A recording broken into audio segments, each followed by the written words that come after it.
নমস্কার বন্ধুরা, প্রিয়াঙ্কার রান্নাঘরে তোমাদের সবাইকে স্বাগত জানিয়ে আজ তোমাদের সঙ্গে শেয়ার করতে চলেছি খাসির মাংসের পাতলা ঝোলের এই সুন্দর রেসিপিটি।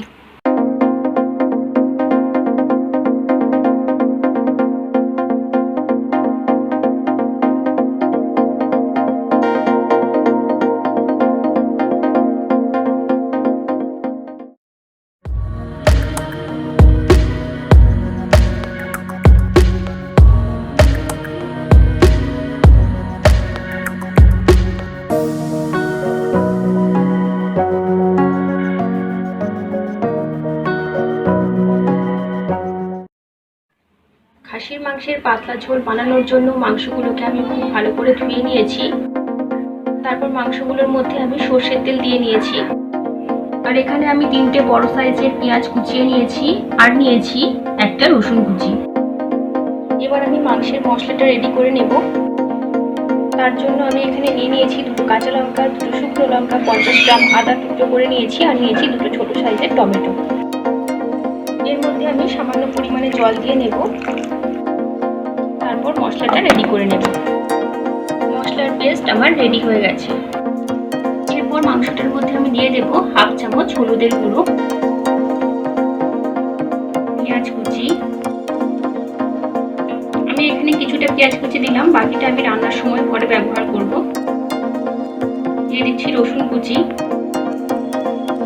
রসুনও আমি কিছুটা রেখে দিলাম রান্নার সময় পরে ব্যবহার করার জন্য। এরপর দিয়ে দেব বেটে রাখা মশলাটা। এই মশলাগুলো দিয়ে আমি এখন মাংসটাকে মাখিয়ে রাখবো।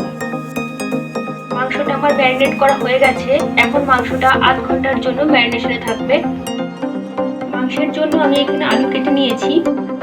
আলুগুলো কাটার পর আমি একটু জলের মধ্যে ভিজিয়ে রেখেছি। আমি একটু বড় বড় সাইজের আলু নিয়ে নিয়েছি, কারণ মাংসের মধ্যে একটু বড় আলুই ভালো লাগে। কড়াইয়ের মধ্যে আমি তেল দিয়ে দিয়েছি। তেলটা এখন গরম হয়ে গেছে। এরপর আমি আলুগুলোকে ছেড়ে দিলাম। আলুগুলোর মধ্যে আমি একটু হলুদ দিয়ে দিলাম। এবারে এই আলুগুলোকে আমি একটু ভেজে নেব। আমি এখানে হাফ চামচ নুন দিয়ে দিলাম। হলুদ দিয়ে ভাজার জন্য দেখো কি সুন্দর কালার দিয়ে রেখেছি আলুগুলোর মধ্যে। আলুগুলো আমার ভেজে নেওয়া হয়ে গেছে, আর বেশি ভাজার দরকার নেই। আজ আমি মাংসটা স্টোভে রান্না করছি, তাই তোমরা একটু স্টোভের আওয়াজ শুনতে পাচ্ছ। মাংসটা আমি এই কুকারটার মধ্যেই রান্না করব। কুকারের মধ্যে প্রথমে আমি তেল দিয়ে দিয়েছি। তেলের মধ্যে দিয়ে দিচ্ছি কিছুটা পরিমাণে চিনি। ছিঁড়ে নিয়ে 3টে তেজপাতা দিয়ে দিলাম। আর দিয়ে দিচ্ছি গোটা গরম মশলা, ফাটিয়ে নেওয়া 4টে ছোটো এলাচ, 2টো লবঙ্গ আর কয়েকটা দারচিনি। তেলটা এখন ভালো মতো গরম হয়ে গেছে। তেলের মধ্যে চিনি, তেজপাতা আর গোটা গরম মশলাটা আমি একটু ভালো করে ভেজে নিলাম। এরপর কুচনো রসুনগুলো আমি তেলের মধ্যে দিয়ে দিয়েছি। কুচিয়ে নেওয়া পেঁয়াজগুলোকেও আমি তেলের মধ্যে দিয়ে দিলাম। এরপর তেলের মধ্যে পেঁয়াজ রসুন আমি কিছুক্ষণ ভাজা ভাজা করে নেব। পেঁয়াজ রসুন আমার কিছুটা ভাজা হয়ে গেছে। এরপর আমি এর মধ্যে ম্যারিনেট করা মাংসটা দিয়ে দেব। ম্যারিনেট করা মাংসটা আমি কুকারের মধ্যে দিয়ে দিয়েছি। এখন আমি মাংসটাকে বেশ কিছুক্ষণ সময় নিয়ে কষিয়ে নেব। এখানে আমি দিয়ে দেব 1 চামচ হলুদ গুঁড়ো। হলুদ গুঁড়ো আমি একটু কমই দিলাম, কারণ মাংসটা ম্যারিনেট করার সময় আমি একটু হলুদ দিয়েছিলাম। তাছাড়া আলুটাকেও আমি একটু হলুদ দিয়ে ভেজে নিয়েছি।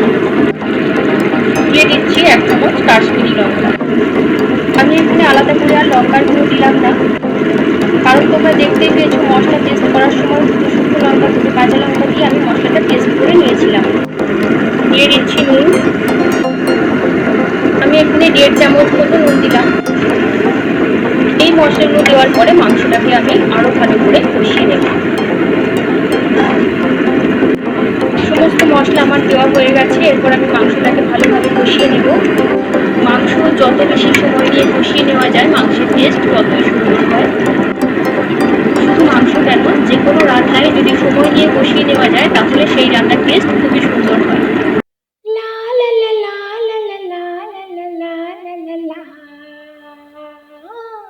আমি শ্রী শ্রী ভজ হরি মান্না, আমি শ্রী শ্রী ভজ হরি মান্না। ইস্তাম্বুল গিয়ে, জাপান কাবুল গিয়ে শিখেছি সহজেই রান্না। আমি শ্রী শ্রী ভজ হরি মান্না। হাতে নিয়ে দেখছি যেই তুলে হেঁচকি, হাতে নিয়ে দেখছি যেই তুলে হেঁচকি, বিরিয়ানি কোরমা পটলের দোরমা, মিলেমিশে হয়ে যায় প্যারিসের ছেচকি। পাবেন না মশলাটা যেখানে যান না, আমি শ্রী শ্রী ভজ হরি মান্না।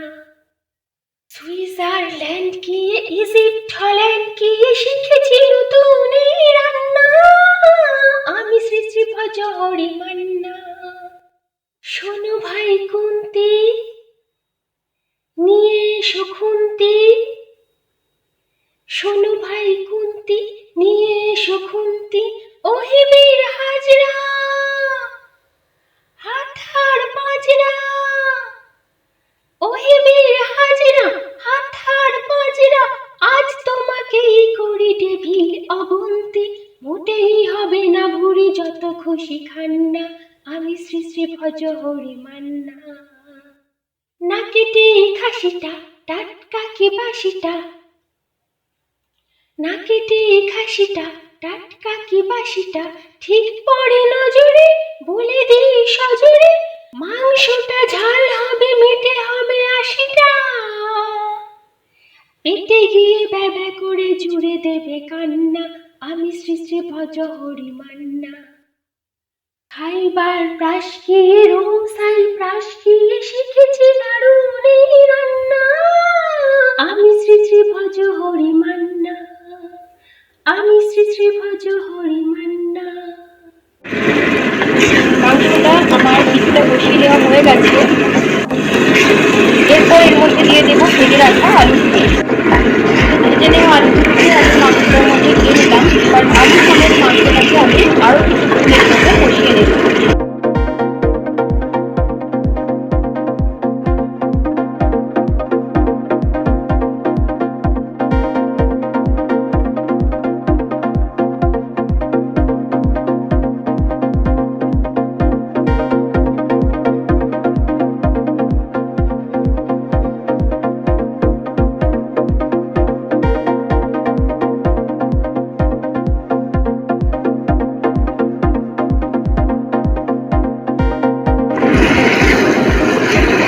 মাংস আমার বেশ কিছুক্ষণ সময় নিয়ে বসানো হয়ে গেছে। এরপর এর মধ্যে দিয়ে দেব গরম জল। কুকারের এই ডাকটা পর্যন্ত আমি এখানে গরম জল দিয়ে দিয়েছি। এরপর প্রেসার কুকারের ঢাকা বন্ধ করে আমি এটাকে সিটি দিয়ে নেব। প্রেসার কুকারের ঢাকা আমি বন্ধ করে দিয়েছি। এরপর আমি 10টা সিটি দিয়ে নেব। 10টা সিটি হয়ে যাবার পরে স্টোভটাকে একদম লোতে রেখে প্রেসার কুকারটাকে আমি 5 মিনিটের জন্য বসিয়ে রেখেছিলাম। স্টোভটাকে নিভিয়ে দিয়েছি। এর মধ্যে আমি দিয়ে দিচ্ছি শাহি গরম মশলার গুঁড়ো। খাসির মাংসের পাতলা ঝোল আমার পুরোপুরি রেডি হয়ে গেছে। তোমরা বাড়িতে এইভাবে অবশ্যই একবার খাসির মাংসের পাতলা ঝোল বানিয়ে খেও, এটা খেতে দেখবে খুব সুন্দর হয়। আর খাসির মাংসের পাতলা এই ঝোলটা বানিয়ে তোমরা আমাকে কমেন্ট করতে ভুলো না যে এই রান্নাটা খেতে তোমাদের কেমন লাগবে। আমার চ্যানেলের রান্নাগুলো ভালো লেগে থাকলে আমার চ্যানেলটিকে সাবস্ক্রাইব করে দিও, আর পাশে থাকা বেল আইকনটি প্রেস করে দিও যাতে সবার প্রথমে আমার সমস্ত রান্নার ভিডিও তোমাদের কাছেই পৌঁছে যায়। তো আজ আমি আমার রান্নার ভিডিও এখানেই শেষ করছি বন্ধুরা, ততক্ষণের জন্য টাটা।